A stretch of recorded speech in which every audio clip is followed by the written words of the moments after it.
Granule India एक leading vertically integrated pharma company है और पिछले 10 सालों में कंटिन्यूस अपना टॉप लाइन और बॉटम लाइन ग्रो किया है और कंपनी के फंडामेंटल्स दूर से पिक्चर परफेक्ट दिखाई देते हैं। बट क्या ऐसा सच में है? इस वीडियो में आपको सब सच्चाई पता चलने वाली है।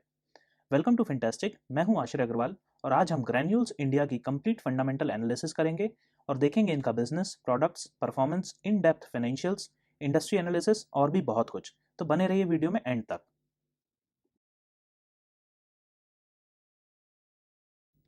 ग्रैन्यूल्स इंडिया 1991 में एस्टेब्लिश हुई थी और ये इंडिया की large scale vertically integrated pharmaceutical company है जो कि active pharmaceutical ingredients, API, pharmaceutical formulation intermediates, PFI और फिनिश्ड डोसेजेस बनाती है। इनके 300 से ज़्यादा कस्टमर्स हैं और 75 से ज़्यादा कंट्री में इनका प्रेजेंस है।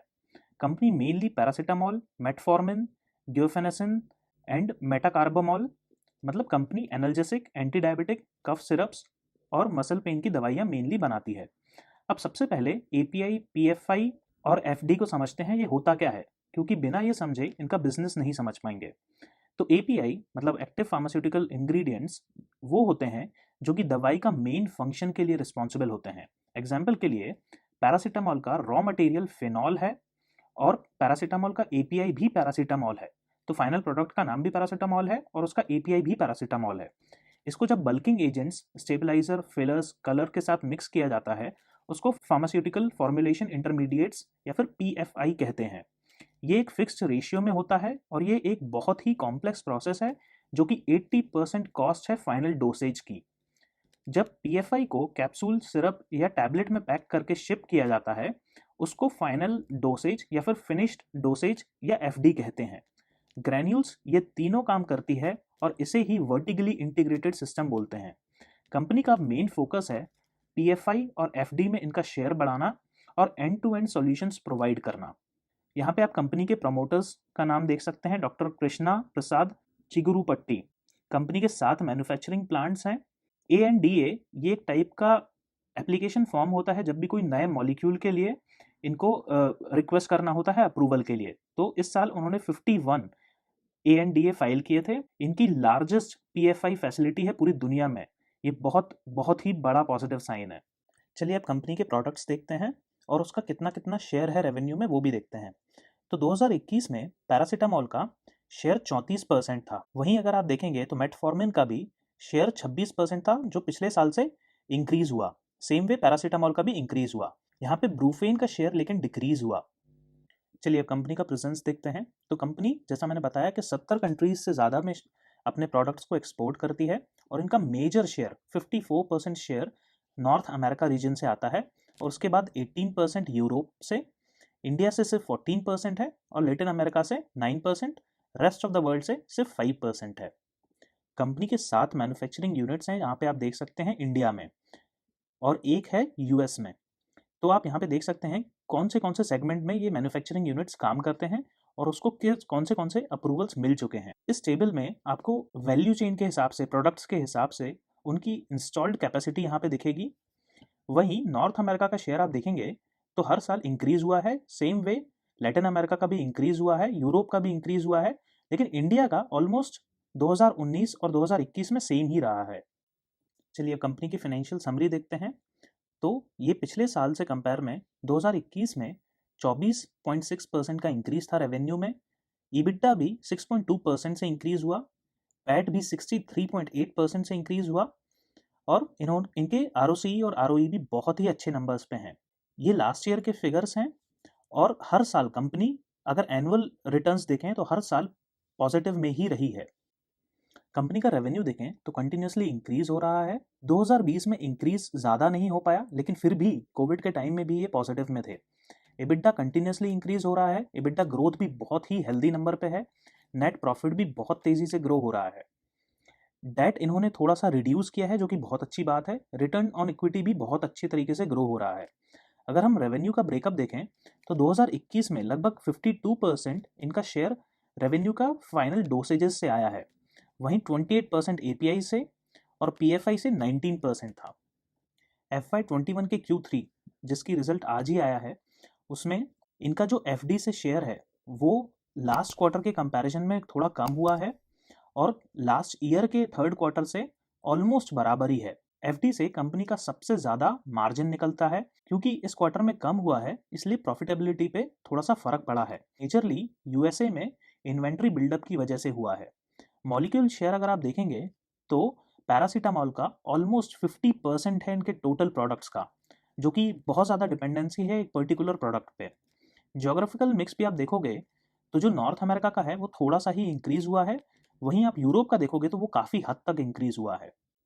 चलिए अब आर&डी और एक्सपेंशन के बारे में देखते हैं, कंपनी के क्या आउटलुक है नेक्स्ट ईयर्स के लिए। कंपनी का फोकस है अब और भी कॉम्प्लेक्स फॉर्मुलेशंस बनाने के लिए, जिसके लिए अपनी मैन्युफैक्चरिंग को एक्सपांड कर रहे हैं।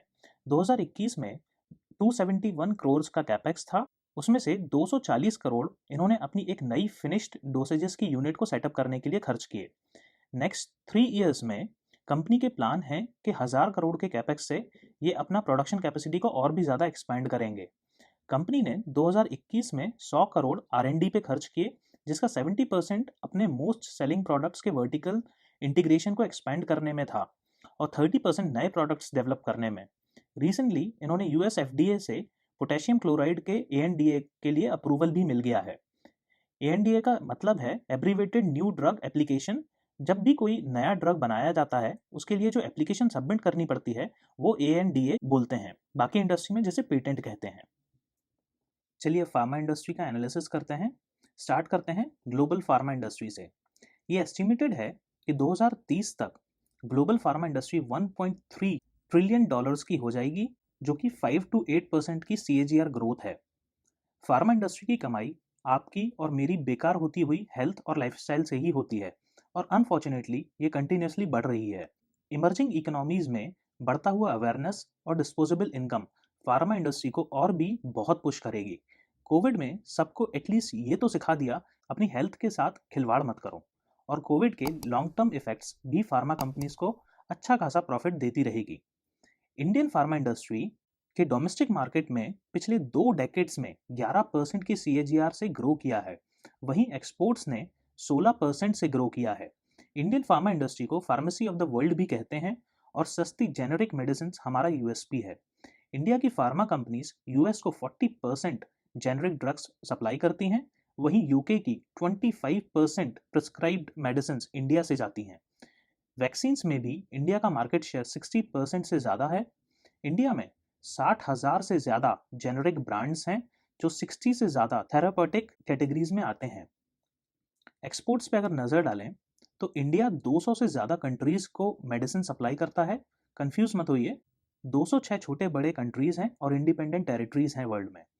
ओवर द काउंटर में अगर हम देखें तो 2020 में OTC मार्केट 361 बिलियन डॉलर का था, जो कि 2025 तक 539 बिलियन डॉलर को क्रॉस कर जाएगा, जो कि 8.35% की CAGR ग्रोथ है। रिस्क में अगर देखें तो ड्रग्स का जो रॉ मटेरियल है वो 80 to 90% चाइना से आता है, जो कभी भी इंडिया चाइना के रिलेशन में प्रॉब्लम की वजह से मुसीबत में आ सकता है। एग्जाम्पल के लिए 2021 में चाइना ने टेम्पररली उनकी ही एक मेजर मैन्युफैक्चरर ने फार्मास्यूटिकल का रॉ मटेरियल पैरा अमीनोफिनॉल की फैक्ट्री बंद करवा दी और ये कहा कि आप पॉल्यूशन बहुत फैला रहे हो। हालांकि बाद में ये फिर स्टार्ट हो गई, लेकिन उसकी वजह से ग्रैन्यूल्स की सेल्स में डायरेक्ट हिट हुआ। और सिर्फ ग्रैन्यूल्स नहीं, बहुत सारी फार्मा कंपनीज जो कि रॉ मटेरियल चाइना से मंगाती हैं, सबकी सेल्स में और प्रॉफिट मार्जिन में बहुत ज़्यादा फर्क पड़ा। चलिए कंपनी की क्वार्टरली रिपोर्ट पर एक नज़र डालते हैं और कंपेयर करते हैं इसको लास्ट ईयर के क्वार्टर से। तो यहाँ पे आप देखेंगे तो इस क्वार्टर में रेवेन्यू तो ज़्यादा हुआ लास्ट क्वार्टर के कंपैरिजन में, लास्ट ईयर के क्वार्टर से, लेकिन जो टोटल प्रॉफिट है वो लास्ट ईयर के क्वार्टर से कम हुआ। ये क्यों हुआ? यहाँ पे आप देख सकते हैं जो कॉस्ट ऑफ रॉ मटेरियल है वो बहुत ज़्यादा है लास्ट ईयर से। ये इसलिए हुआ, जैसा मैंने आपको पहले भी एक्सप्लेन किया, चाइना से रॉ मटेरियल की सप्लाई में डिसरप्शंस हुए थे, जिसकी वजह से कंपनीज को इधर उधर से रॉ मटेरियल जुगाड़ करने पड़े और वो कुछ भी दामों पे खरीदे और इससे इनका कॉस्ट ऑफ मटेरियल कंज्यूम में बहुत ज़्यादा इंक्रीज हो गया। वहीं अगर आप यहाँ पे देखेंगे तो इनके पास जो इन्वेंट्री थी, यूएस में जो इन्वेंट्री बची हुई थी वो भी बिकी नहीं, तो ये इन्वेंट्री भी यहाँ पे रह गई। चलिए अब कंपनी की एनुअल इनकम स्टेटमेंट देखते हैं। तो सब बढ़िया है, टॉप लाइन भी बढ़ा, सेल्स भी बढ़ी, पीबीटी भी बढ़ा और पीएटी भी बढ़ा। लेकिन गौर करने वाली चीज़ ये है कि जो एम्प्लॉय कॉस्ट है, राइट, कंपनी के जो 3 प्रमोटर्स हैं उनकी सैलरी ही 82 करोड़ है, जो कि इनका सितंबर क्वार्टर का नेट प्रॉफिट था। और ये इंडस्ट्री की लिमिट पे है, इससे ज़्यादा ये चाह के भी नहीं दे सकते। आपका क्या ओपिनियन है इस बारे में, कमेंट्स में ज़रूर बताइएगा। चलिए कंपनी की बैलेंस शीट्स देखते हैं। स्टार्ट करते हैं एसेट्स से। तो 2021 में अच्छा खासा इन्होंने प्रॉपर्टी, प्लांट और इक्विपमेंट ऐड किए, जो कि बहुत अच्छी बात है। वर्क इन प्रोग्रेस में जो कैपिटल है वो भी काफ़ी इंक्रीज हुआ, अगेन अच्छी बात है। इन्वेस्टमेंट भी आप देखेंगे तो कोविड के टाइम में इन्होंने काफ़ी म्यूचुअल फंड्स खरीदे और अपना डेट काफ़ी हद तक रीपे किया, जो कि अगेन बहुत पॉजिटिव साइन है।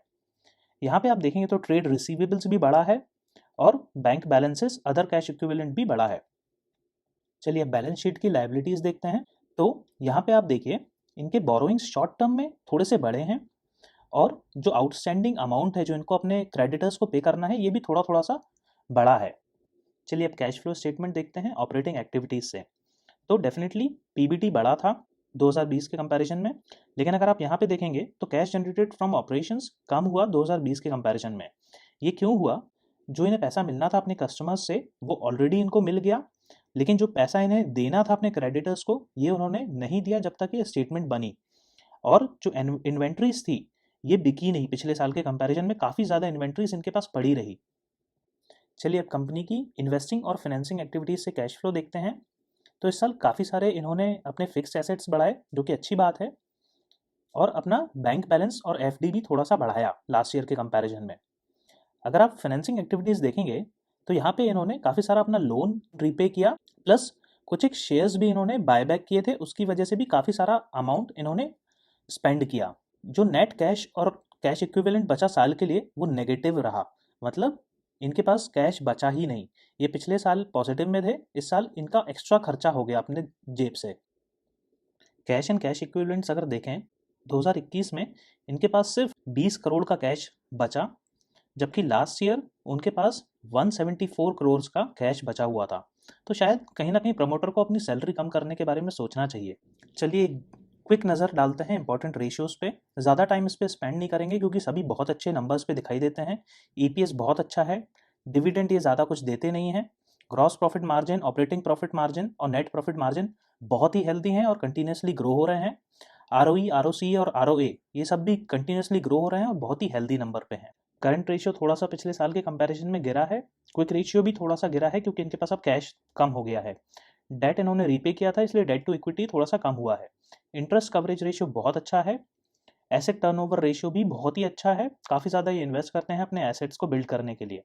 3 ईयर CAGR सेल्स और नेट प्रॉफिट देखें तो ये तो बहुत ही शानदार है।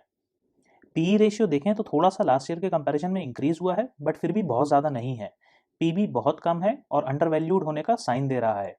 ईवी बाई ईबिटडा भी अच्छा खासा है, कोई बहुत ज़्यादा नहीं है, अच्छी बात है। प्राइस टू सेल्स भी बहुत कम है, जो कि अगेन अच्छी बात है। कंपनी का शेयर होल्डिंग पैटर्न अगर देखें तो प्रमोटर्स के पास 41.98% की शेयर होल्डिंग है और वहीं FII के पास 21.38% की शेयर होल्डिंग है, जिसमें 140 FII इन्वॉल्व हैं। काफ़ी ज़्यादा नंबर है। वहीं DII भी 21 है और उनके पास 4.34% की शेयर होल्डिंग है। पब्लिक के पास 32.29% की शेयर होल्डिंग है। यहाँ पे आप देखेंगे तो इनका प्लेज इन्होंने थोड़ा सा रिड्यूस किया है, जो कि हमने cash flow from financing activity से देखा था। चलिए एक नज़र डालते हैं कंपनी के मार्केट ट्रेंड पे और ये कैसा परफॉर्म करता है NSE में। तो मैंने यहाँ पे लॉग चार्ट खोला है क्योंकि यहाँ पे वेरिएशन थोड़े से कम दिखाई देते हैं लॉग चार्ट में और क्लियर समझ में आता है कि सपोर्ट कैसा है। तो यहाँ पे आप देखोगे वैसे तो ये 400 से 300 के रेंज में आ गया है कुछ महीनों में, लेकिन अगर आप देखोगे तो उतना ज़्यादा फ्लक्चुएशन नहीं है जैसा जनरली स्टॉक करता है। तो करंटली ये अभी कंसोलिडेटिंग फेज में है। चलिए अब कंक्लूड करते हैं। आई होप आपको कुछ नया जानने को मिला होगा इस वीडियो से। कंपनी का बिजनेस कंटिन्यूसली ग्रो हुआ है एक्सेप्ट फॉर फ्यू क्वार्टर्स, जो कि रॉ मटेरियल की सप्लाई की वजह से स्लो डाउन आया। पास्ट परफॉर्मेंस और फाइनेंशियल्स एकदम धमाकेदार हैं, तो फंडामेंटली कोई प्रॉब्लम नहीं है। रिस्क बस सप्लाई का है, वो भी रॉ मटेरियल्स का और कंपनी के प्रमोटर्स की हद से ज़्यादा सैलरी का। कंपनी के बिजनेस और ग्रोथ और पास्ट को देख के मैं इसको 8 आउट ऑफ 10 रेट करूंगा। अगर आपको कोई भी डाउट्स हैं, आप चाहते हैं मैं किसी स्पेसिफिक टॉपिक को थोड़ा और एक्सप्लेन करूं, तो प्लीज़ कमेंट में बताएं। और अगर आप चाहते हैं मैं किसी और कंपनी का भी एनालिसिस करूं, तो प्लीज़ कमेंट में बताएं। Thank you.